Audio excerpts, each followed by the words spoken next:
Welcome to today's leadership training session. We are here to discuss a critical intersection in our industry, the moment where industrial failures transition from operational setbacks to criminal investigations. Under the BNS 2023 framework, the stakes for pulp and paper operations, maintenance, and engineering leadership have fundamentally changed. My name is Santosh Raikar, and today we will look at this from a maintenance and reliability perspective, ensuring you are updated on the current law as of July 2026. Before we dive in, let's clarify the scope of this deck. We are focusing specifically on operational risks, those arising from unsafe plant conditions or process safety failures, rather than ordinary crimes like theft or fraud. It is important to remember that the legal test in these situations is never just an accident happened.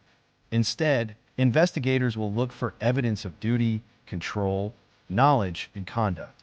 We are not here to replace legal counsel, but to understand the operational baseline required for a defensible leadership position. There are 5 fundamental truths every mill leader must internalize. First, the BNS has replaced the IPC as our criminal code baseline. Second, our industry is legally classified as a hazardous process. Third, a single incident can trigger multiple parallel legal tracks simultaneously. Fourth, your job title alone doesn't prove guilt. Your actual decisions and omissions do. And finally, your digital systems, from CMMS to DCS logs, are no longer just tools. They're the primary evidence that will tell your story to investigators. The legal landscape has shifted rapidly over the last few years. The BNS came into force in mid-2024, followed by the Modernized Boilers Act in 2025, and finally, the OSH Code taking full effect in late 2025.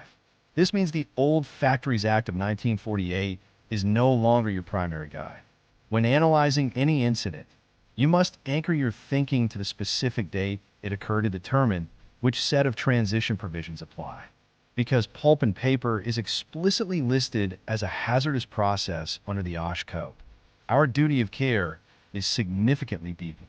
This isn't just about general safety. It's about a rigorous system of substance control, maintaining safe plant systems, and ensuring worker competence. These special law duties provide the benchmark. If an incident occurs, the legal system will measure your rash or negligent acts against these specific operational requirements. It is a common misconception that one event leads to one case. In reality, a single failure can open a complex overlay of legal tracks. You could be facing criminal charges under BNS, regulatory penalties under the OSH Code or Boilers Act, environmental prosecution, and civil claims for compensation all at once. Each of these tracks has different requirements for proof, making it vital to manage the incident holistically from the start. How does a mechanical failure become a criminal case? It follows a proof chain. It starts with a hazard, moves to who had duty and control, identifies a deviation or bypass, and asks if the risk was foreseeable based on past warnings. If that chain leads to injury or death, a criminal case is built. Our strategy for prevention is simple. Break this chain early by eliminating hazards or ensuring that barrier ownership is clearly documented and verified. Let's talk about individual exposure. A senior title or being the person in charge doesn't automatically make you guilty. However, evidence of your practical control, your budget authority, or your knowledge of prior warnings does matter. Investigators look for your ability to correct or escalate a situation. If you had the power to stop a hazardous task, but chose not to, that is where the legal risk resides. To manage this risk, we must map accountability before an incident happens. Every safety critical barrier, whether it's an operating envelope in ops or a relief valve in engineering, must have one clear owner. This slide outlines how we distribute that ownership across the mill. When everyone knows their specific role in maintaining the barrier system, we move from vague safety responsibility to defensible control ownership. In part 2, we will map out the specific BNS provisions that intersect with our daily mill operations. We'll look at the exact language of the sections and how they apply to the machinery and substances we handle every day. Section 106.1 deals with causing death by negligence. In a mill environment, This often manifests in confined space accidents, nip point entanglements, or pressure releases where integrity warnings were known but ignored. The core question here is whether the death was a legally attributable result of a rash or negligent act. Remember, a fatality starts the inquiry, but the prosecution still has to prove negligence and causation. Section 125 creates a ladder of outcomes based on the severity of the harm. It starts with simple endangerment, even if no one is actually hurt, and escalates to hurt and then grievous hurt, which carries up to 3 years of imprisonment. This means a dangerous near miss is not just a lucky escape. It is a base offense if the act itself endangered human life. This table shows the industrial negligence cluster, sections 286 through 290. These cover specific hazards like poisonous substances, fire, explosives, machinery, and falling structures. While the individual punishments might seem less severe than Section 106, these are often the primary charges that police will use to build a broader case against mill leadership. Section 286 focuses on poisonous substances. In a paper mill, this typically involves chlorine dioxide, H2S, or caustic transfers.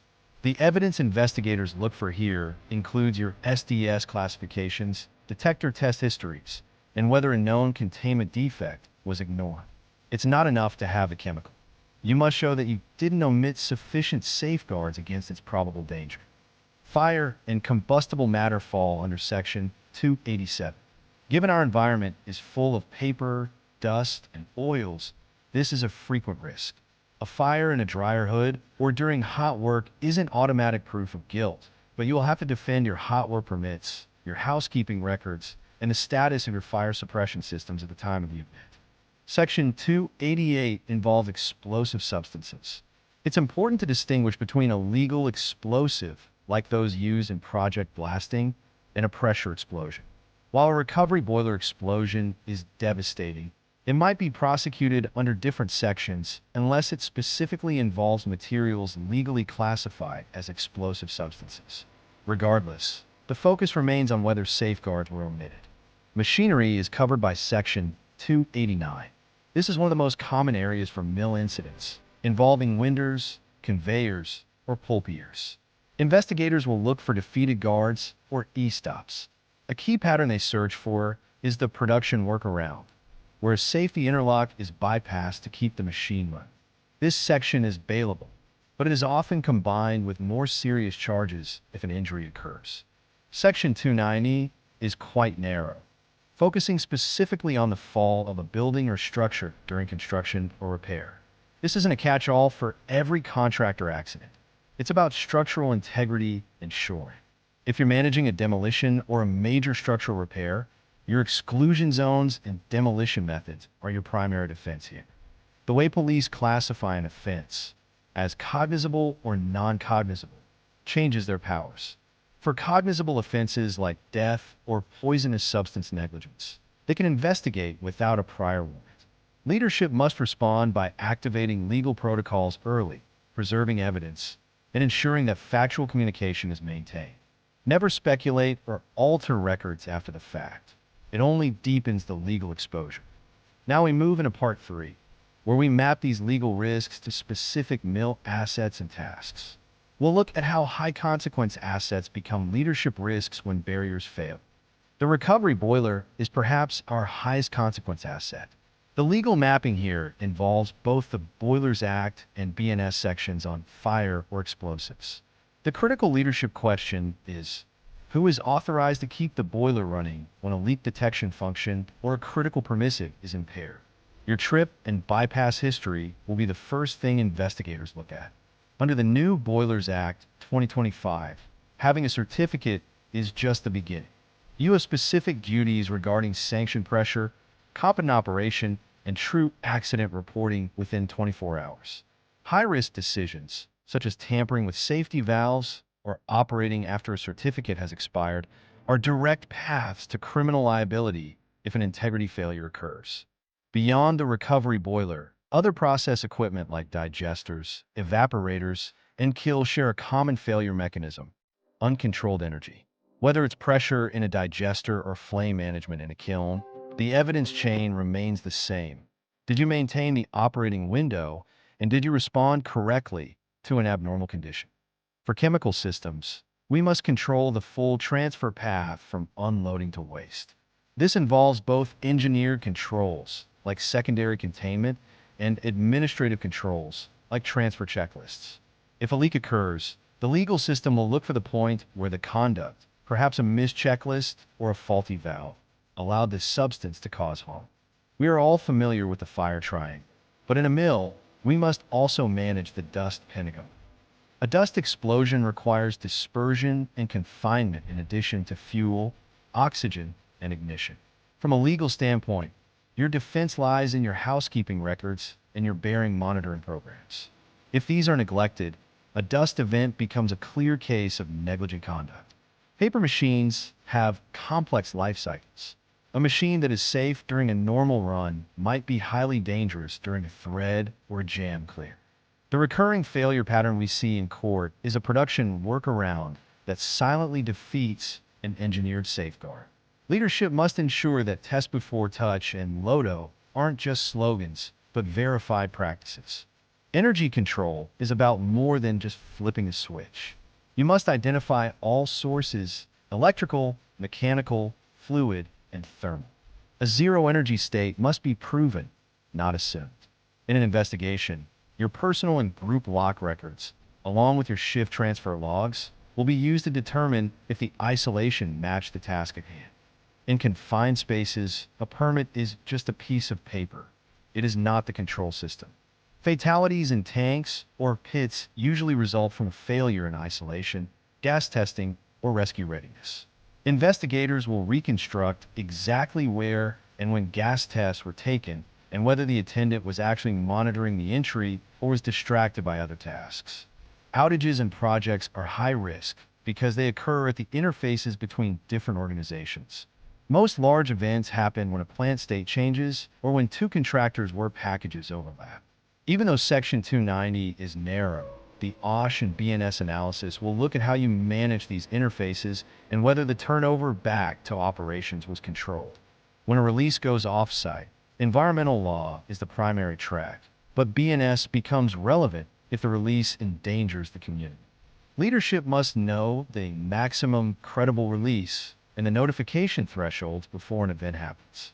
Your ability to show that you had functional detection and alarms for occupied areas will be your primary defense against charges of community endangerment. In Part 4, we focus on building a defensible operating system. Due diligence isn't a file you assemble after an accident. It is the evidence of a functioning barrier system and a disciplined decision trail that exists long before any failure occurs. Every safety-critical barrier needs a full life cycle. If a safeguard isn't specified, tested, and maintained, it's just an assumption. As leaders, you should be able to identify every currently impaired barrier in your mill right now, along with its compensating controls and expiry date. If you can't, your barrier system is essentially invisible. Maintenance deferral is not just a budget issue, it is a risk decision. Run to outage is only a valid strategy if you have a demonstrated safe operating basis to reach that outage. A defensible deferral record must name the owner, define the monitoring frequency, and establish clear stop triggers that will be respected if the condition worsens. We recommend a four-gate decision logic. You either stop the work, pause for a competent assessment, operate with strictly defined time-bound controls, or manage in the backlog if the risk is low. Always ask yourself, if this condition caused a serious event tonight, could I technically defend the decision to keep running? Investigators look for red flags that suggest a risk was foreseeable. Repeat failures, open safety-critical work, and bypassed alarms are all signals that the leadership system was failing. Each of these red flags should be a management trigger for you to contain the risk, assign an owner, and fund a fix. A defensible system answers four questions. What was known? What was decided? What was done? And what actually occurred? Because one record can be wrong, we must corroborate data across independent systems, comparing what's in the CMS with what the DCS historian actually recorded at the time. Under BNS, Digital records are legally documents. Treat your data integrity as an operational control. Never backdate, delete, or clean up history after an incident. Lawful corrections must be transparent. The metadata in your systems, the timestamps and user IDs will tell the story of what happened, even if the paper records say something else. The first 60 minutes after a serious incident are critical. Focus on rescue and stabilization first, but start the notification and preservation process almost immediately. Secure the scene and digital records before they are overwritten. Communicate facts only, and avoid the temptation to assign blame or speculate on causes in those early moments. Governance is about ensuring that bad news moves upward. You need daily loops for barrier exceptions, weekly loops for risk deferrals, and monthly reviews of asset health. This structured rhythm ensures that high-level leadership is aware of the mill's actual risk profile and can provide the necessary resources to address it. To move from where we are today to a state of BNS readiness, we suggest a 90-day plan. The first month is about finding your exposure and mapping hazards. The second month is about stabilizing the risk by stopping intolerable conditions. By the third month, you should be institutionalizing these controls into your CMMS and training your leaders on escalation. To wrap up, let's look at three scenarios. Whether it's a bypass permissive on a boiler, a detector isolated during maintenance, or a defeated guard on a winder, the questions remain the same. What failed? Who had the authority to stop it? And what evidence do we need to preserve right now to explain our decisions? The leadership standard for the BNS era is clear. Due diligence is an operating system, not a file cabinet. It requires us to own our safety barriers, reject silent workarounds, and make our risk decisions explicit. By integrating operations, maintenance, and engineering into a single source of truth, we can act on warnings before an outcome determines our legal fate.